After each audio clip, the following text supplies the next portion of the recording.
Welcome back to my study channel friends. हमारा आज का टॉपिक बहुत ही इम्पॉर्टेंट होने वाला है बिकॉज आज हम डिस्कस करने वाले हैं क्वेश्चन नंबर 101 से लेके 150 तक।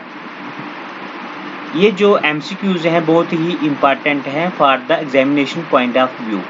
फ्रेंड्स, आज के इस वीडियो में हमारा जो टॉपिक है वो है hardware top MCQs. Friends, if you are preparing for JKSSP, CHSL, CGL or any type of competitive exam, then this topic is most important for your preparations. Without wasting time, let's start. Question number 1 is means question 1 का meaning है 101 wide area network, जिसे हम कहते हैं WANS। Always require, हमेशा किस चीज की जरूरत पड़ती है वाइड एरिया नेटवर्क्स को। Options are none of these, high speed processors, same type, all of the above। और फिफ्थ ऑप्शन है high bandwidth communication source link. यहाँ पे wide area networks always require. यहाँ पे जो राइट आंसर है वो है हमारा option number 5, that is high bandwidth communication source link. Wide area network WANs always require high bandwidth communication source link। Next question, तो यहाँ पे जो आपका राइट आंसर है that is option 5। Next question, typical bandwidth of optical fibres is. Typical bandwidth of optical fibres is क्या होता है? जो बैंडविड्थ होती है किसकी? ऑप्टिकल फाइबर्स की।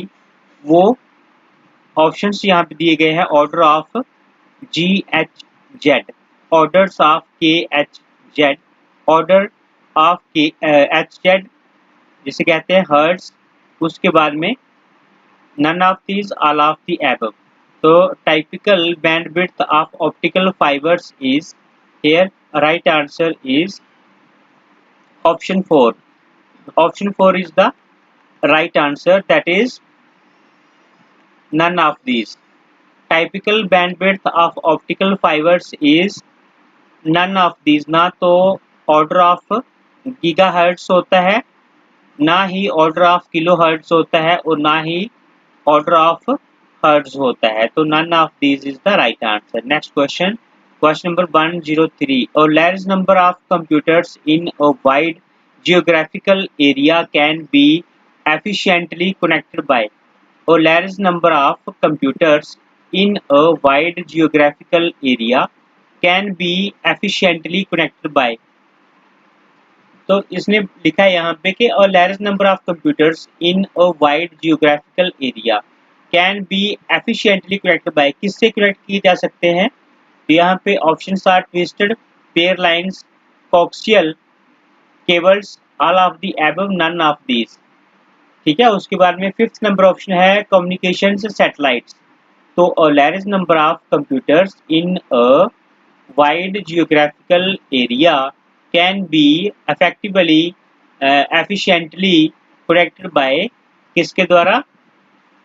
यहाँ पे जो राइट आंसर है दैट इज ऑप्शन 5। ठीक है, option 5 is the right answer, that is communication satellites. तो आपको पता होना चाहिए कि a large number of computers in a wide geographical area can be efficiently connected by communication satellites। next question, question number 104। which of the following topologies is not of broadcast type? star, none of these, ring, all of the above, bus or bug means। which of the following topologies is not of broadcast type? तो broadcast type, ये जो topologies दी गई हैं इनमें से कौन सी topology ऐसी है जो ब्रॉडकास्ट टाइप नहीं है? तो यहाँ पे स्टार दिया गया है, उसके बाद रिंग दी गई है, बस है, बग मीन्स है। यहाँ पे जो राइट आंसर है that is option 2, none of this, इनमें से कोई भी नहीं। नेक्स्ट क्वेश्चन,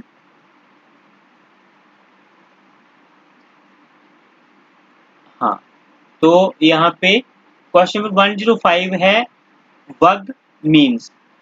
तो ये वाला जो क्वेश्चन है बग मीन्स, इसमें जो ऑप्शंस दिए गए हैं और difficult syntax error in a program, documenting programs using an efficient documentation tool, a logical error in a program, all of the above, none of these। पूछा गया है कि बग का मीनिंग जो है वो क्या है, यानी कि बग का मीनिंग क्या होता है। तो यहाँ पे जो राइट आंसर है that is option 3, a logical error in a program, a logical error in a program.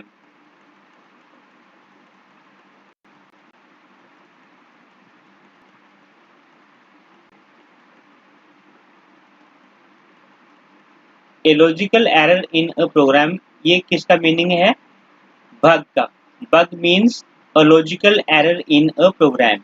चलते हैं क्वेश्चन नंबर 106 पे। Question 106 is the part of machine level instruction, the part of machine level instruction which tells the central processor what was to be done is।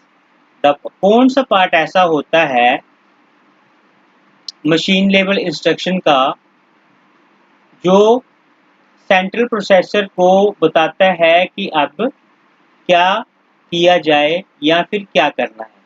ठीक है, तो options are operation code, address, all of the above, operand, उसके बाद में none of these.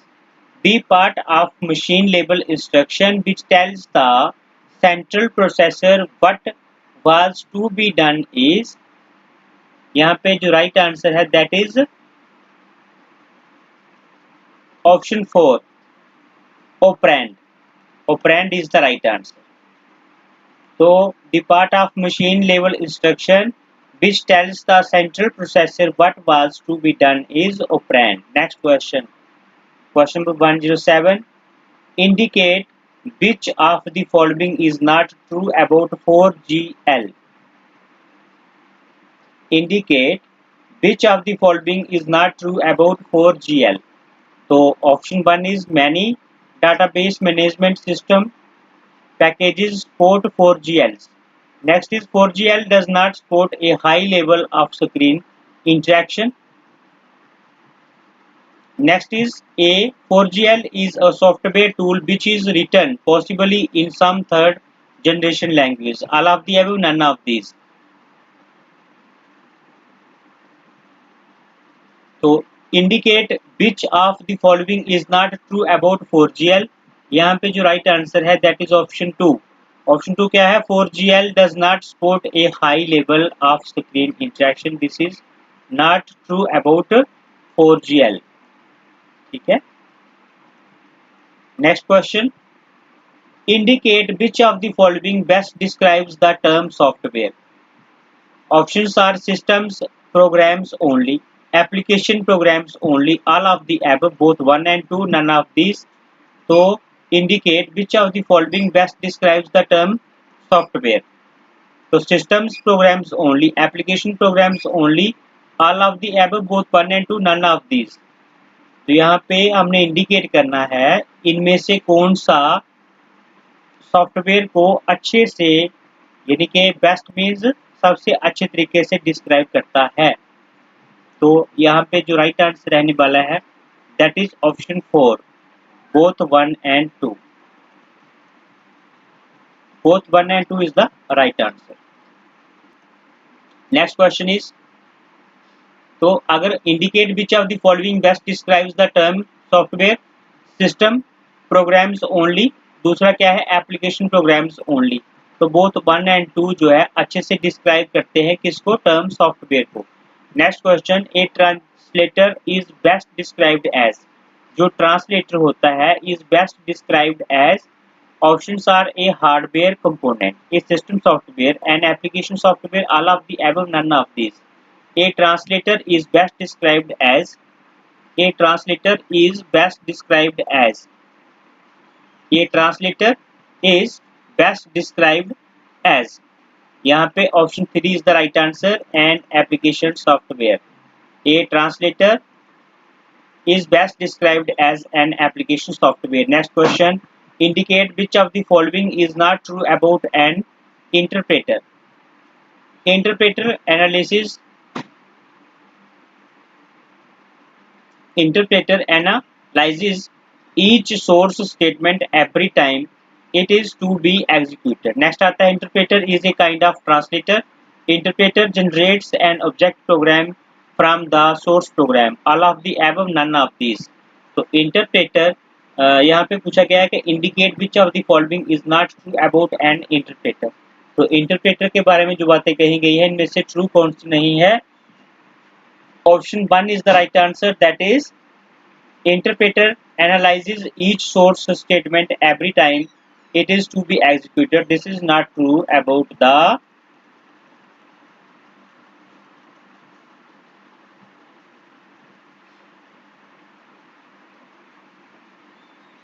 interpreter. Next question is question number यहाँ पे question number 111 means question number 111 क्या है? The errors that can be pointed out by the compiler are the errors that can be pointed out by the compiler are. First option is all of the above. Semantic errors, logical errors, syntax errors, none of these. यहाँ पे the errors that can be pointed out by the compiler are. The errors that can be pointed out by the compiler are all of the above. Semantics errors, logical errors, syntax errors, none of these. Friends, there is no doubt that the language is a bit typical, but there is no doubt that we have to revise these questions at least 2 times for our better understanding, because the main aim is to write the correct option in our exam. Okay?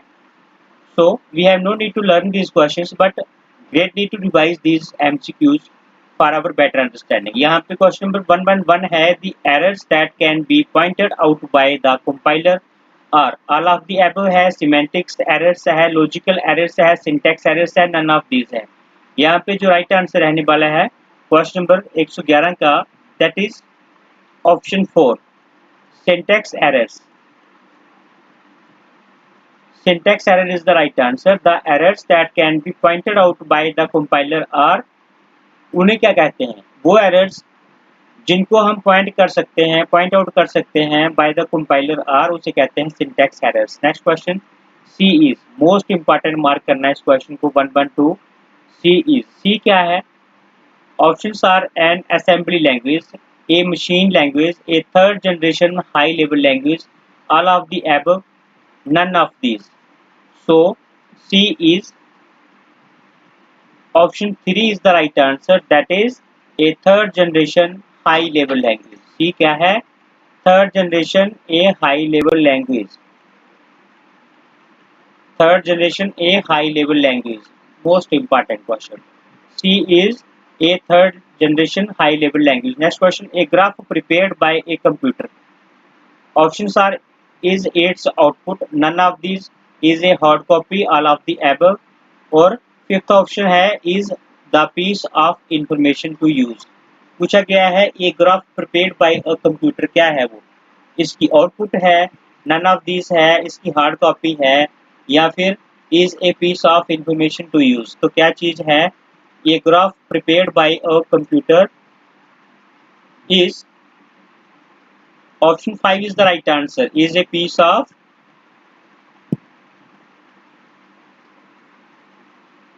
information to use. Next question, which of the following does not represent an IO device? Option 1 speaker, which beeps, ALU, plotter, joystick, none of these. Which of the following does not represent an IO device? Which of the following does not represent an IO device? Speaker, which beeps, ALU, plotter, joystick, none of these. यहाँ पे which of the following does not represent an IO device, जो right answer रहने वाला है which of the following does not represent an IO device. यहाँ पे जो right answer है question number 114 का, that is option 2 ALU. Which of the following does not represent an IO device? तो ALU does not represent an IO device. Next question. The communication line between the CPU, memory and peripherals is called a. The communication line between the CPU, memory and peripheral is called a. क्या कहते हैं उसको? Communication line between the CPU memory और जो उसके साथ यानी कि CPU के साथ जो भी जुड़ने वाली, कंप्यूटर के साथ जुड़ने वाली जो भी चीज़ें हैं उसके बीच में लिखा है the communication line between CPU, memory and peripherals is called, क्या कहते हैं उसको? ऑल ऑफ दीज कहते हैं, लाइन कहते हैं, मीडिया बस कहते हैं, नन ऑफ दीज कहते हैं. The communication line between the CPU, memory and peripheral is called a. यहाँ पे जो राइट आंसर रहने वाला है 115 का, दैट इज ऑप्शन 4, बस कहते हैं उसको. This is the right answer. Next question. Memories which can be read only are called. Memories which can be read only are called dash memories, ROM, RAM, PROM, EPROM. या फिर none of these. Memories which can be read only are called dash memories. यहाँ पे उसे कहते हैं ROM, read only memory. यहाँ पे B लिखा है read only memory और यहाँ पे ROM read only memory. So this is the right answer. Option 1 is the right answer. Next question, question number 117.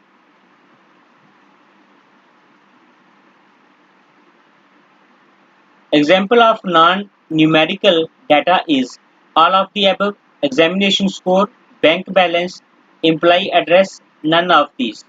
Example of non-numerical data. ठीक है, तो non-numerical data की जो एग्जाम्पल है इनमें से कौन सी है? तो फ्रेंड्स यहाँ पे जो राइट आंसर है आपका that is option 4, employee address. इसमें न्यूमेरिकल तो कुछ नहीं आता क्योंकि यहाँ पे एड्रेस में हम क्या लिखते हैं ABCD. तो example of non numerical data is employee address. Next question. 1000 bite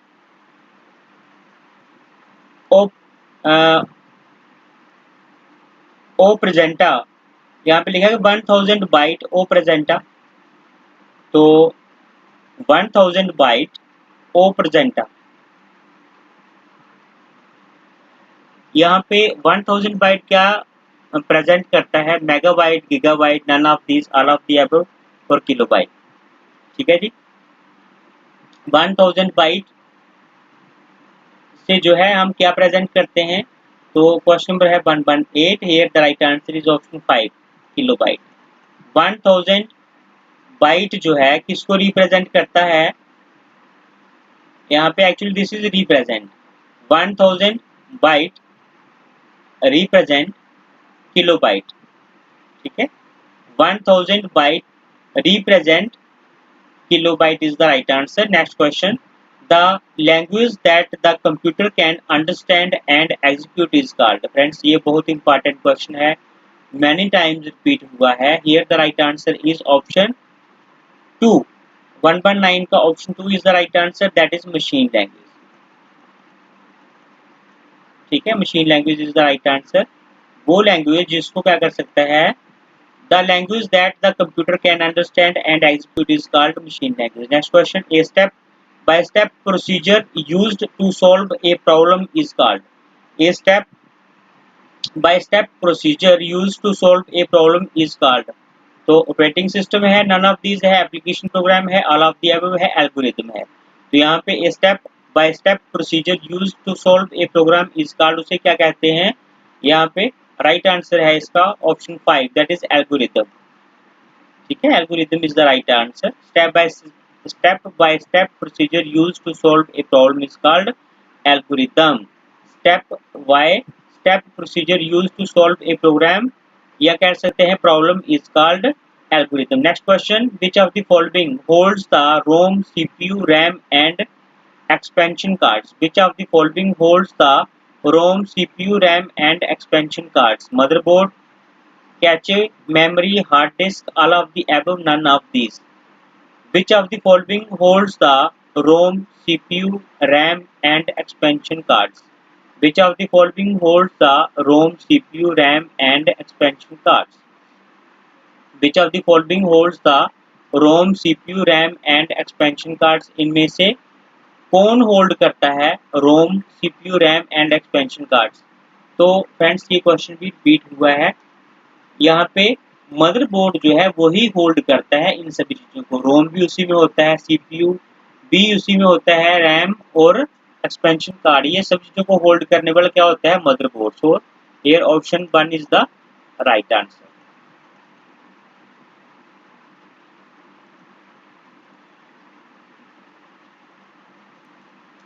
Next question, question number 122. The errors that can be pointed out by the compiler are.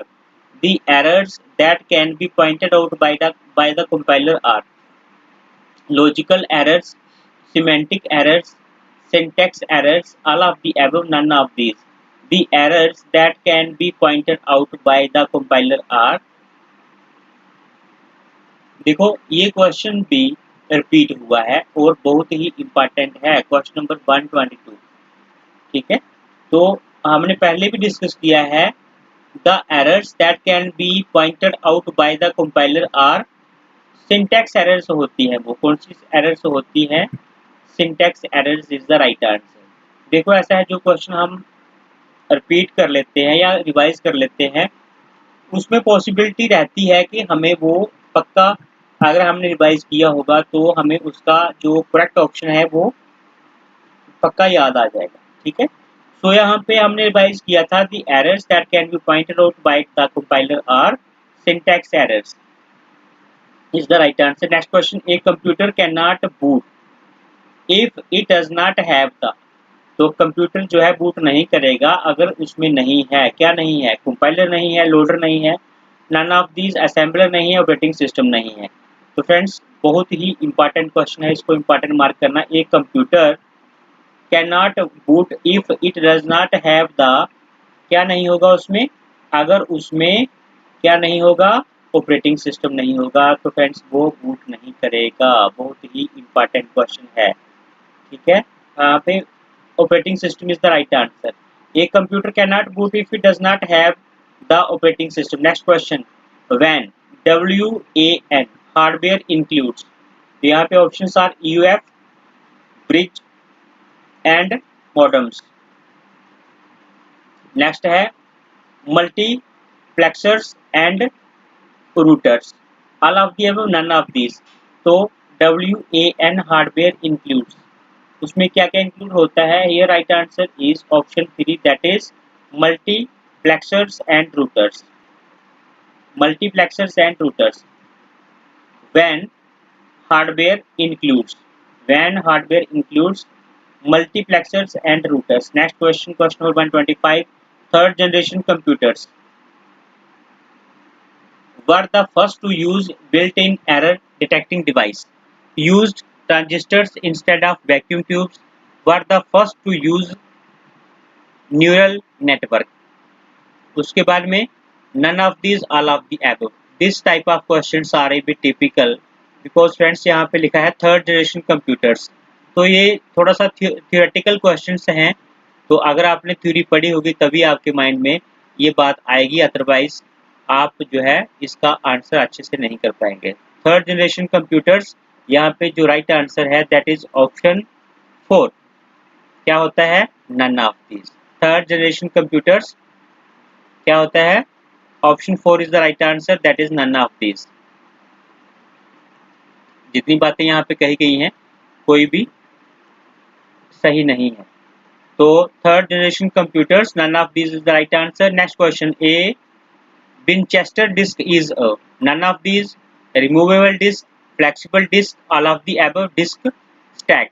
A Winchester disk is a, क्या होती है? A Winchester disk is a, यहाँ पे जो right answer है that is option 5, disk stack. Disk stack is the right answer. A Winchester disk is a disk stack. Next question, A computer can be defined as an electronic device that can be choose the most precise definition. A computer can be defined as an electronic device that can be, तो इसमें से choose करना है हमने most precise definition कौन सी है. Carry out arithmetical operations, accept and process data using a set of stored instructions है, कैरी आउट लॉजिकल फंक्शंस है, present information on a video, none of these. तो एक computer can be defined as an electronic device that can be, इनमें से जो हमने choose करनी है प्रिसाइज डेफिनेशन. तो यहाँ पे राइट आंसर रहने वाला है option 2, accept and process data using a set of stored instructions. This is the right answer. A computer can be defined as an electronic device that can be, अगर हमें कहा गया है यहाँ पे कि choose the most precise definition, तो answer होगा accept and process data using a set of stored instructions. Next question. The central processing unit क्या होता है? Is operated from the control panel, is controlled by the input data entering the system, controls all input, output and processing, controls the auxiliary storage unit, none of these. The central processing unit, यहाँ पे जो right answer है that is option 3, controls all input, output and processing. This is the right answer. This is the right answer. The central processing unit controls, the central processing unit controls all input, output and processing. Next question. Computers follows a simple principle called GIGO, which means, GIGO का meaning पूछा गया है. Computer follows a simple principle called GIGO, which means, तो computer follow करता है a simple principle called GIGO, which means, GIGO का meaning क्या है? तो फ्रेंड्स आप सभी को पता है, garbage in garbage out. Option 1 is the right answer. Question number 129 का option 1 is the right answer. GIGO का जो फुल फॉर्म होता है वो होता है garbage in garbage out. Next question, question number 130.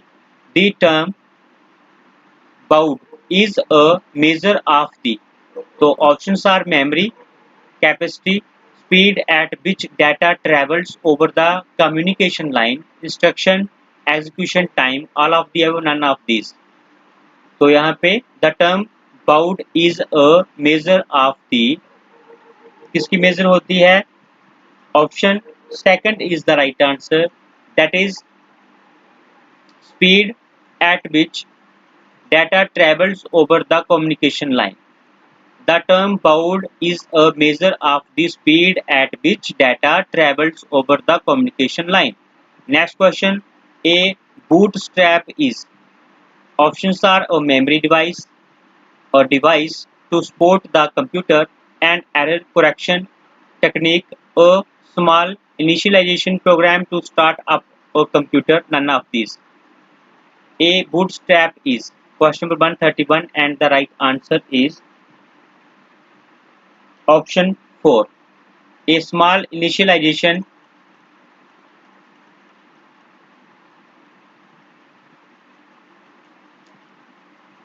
a bootstrap is a small initialization program to start a small initialization program to start up a computer. A bootstrap is a small initialization program to start up a computer. Next question, question number 132. Which of the following is not hardware? Magnetic tape, printer, assembler, video terminal, none of these. इनमें से कौन सा hardware नहीं है?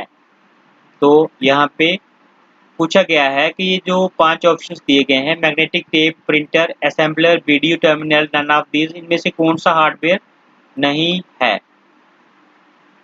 यहाँ पे अगर हम बात करें राइट ऑप्शन की, that is option 3, assembler is not a hardware. Assembler क्या नहीं है? हार्डवेयर नहीं है. विच of the following is not a hardware? देखो मैग्नेटिक टेप हार्डवेयर है, प्रिंटर भी हार्डवेयर है, वीडियो टर्मिनल हार्डवेयर है, तो यहाँ पे एक असेंबलर ही ऐसी चीज है जो हार्डवेयर नहीं है।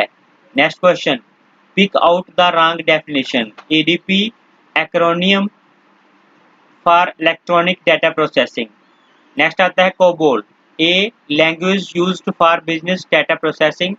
तो पूछा गया है रॉन्ग डेफिनेशन को पिक आउट करना है हमने। Control unit heart of a computer, none of these.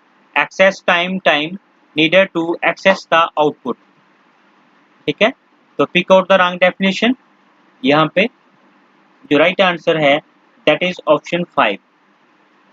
Option 5 क्या है हमारे पास? ऑप्शन 5 है access time needed to access the output. This is wrong definition. ठीक है, this is wrong definition. Pick out the wrong definition. EDP का होता है acronym for electronic data processing. This is correct. COBOL a language used for business data processing. This is also correct. Control unit heart of computer, correct. उसके बाद में access time access time क्या होता है? Time needed to access the output. This is incorrect, so this is the right answer. Next question, terminals is a terminal is a point at which data enters or leaves the computer device to give power supply to computer। यहाँ पे बात हुई है terminal की। Terminal क्या होता है? Point होता है at which data enters or leaves the computer device to give power supply to computer the last instruction in a program। any input output device है, none of these है। तो पूछा गया है टर्मिनल क्या चीज है। यहाँ पे जो राइट आंसर रहने वाला है इसका that is option 1, point at which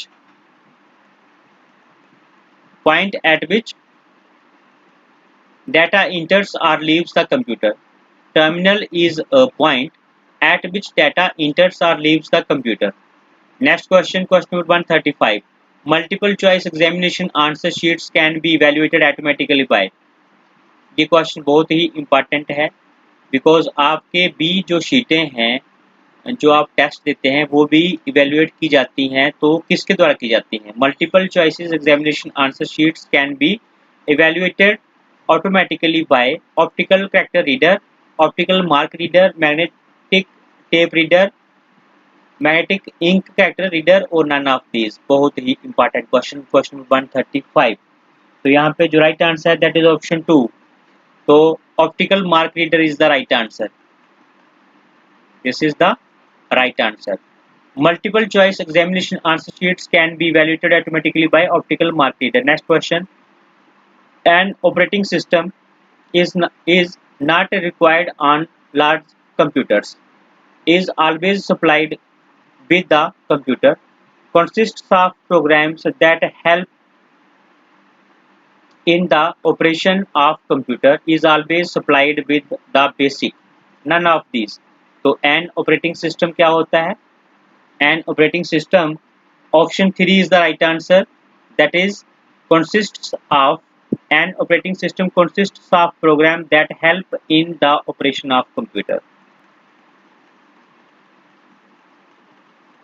बहुत ही important question है, इसको important mark करना। An operating system consists of programs that help the operation of computer। Next question, which of the following would cause quickest access? Options are, इनमें से कौन सा cause करता है quickest access?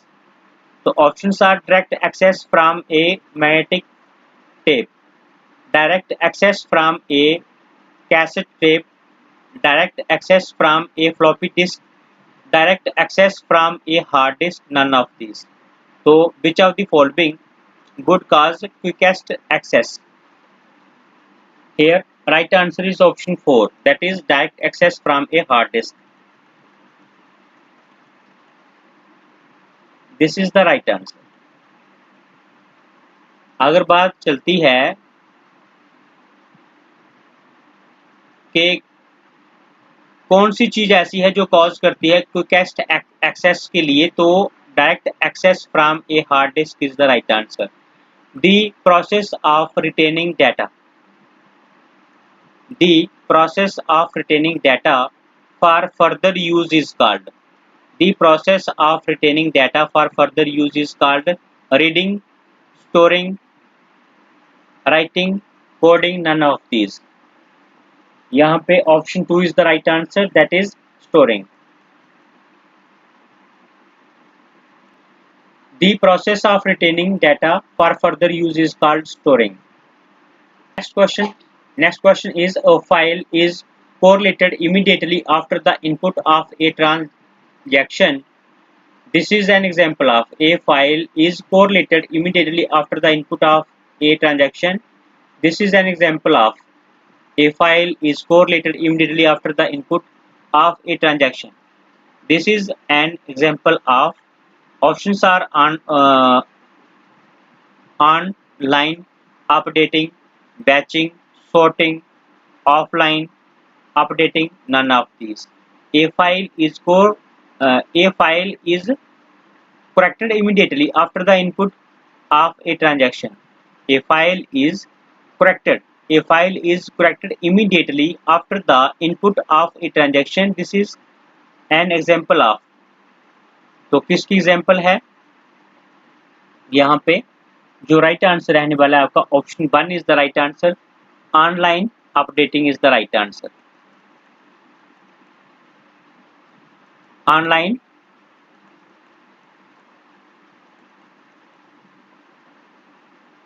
updating is the right answer. Next question. Magnetic tape are good storage media for. Magnetic tapes are good storage media for. Options are backup and low volume data. None of these. Storing original but low volume data, storing original but high volume data, backup and high volume data. तो magnetic tapes are good storage media for. किसके लिए good storage media होती हैं magnetic tapes? यहाँ पे option 5 is the right answer, backup and high volume data. This is the right answer. Magnetic tapes are good storage media for backup and high volume data.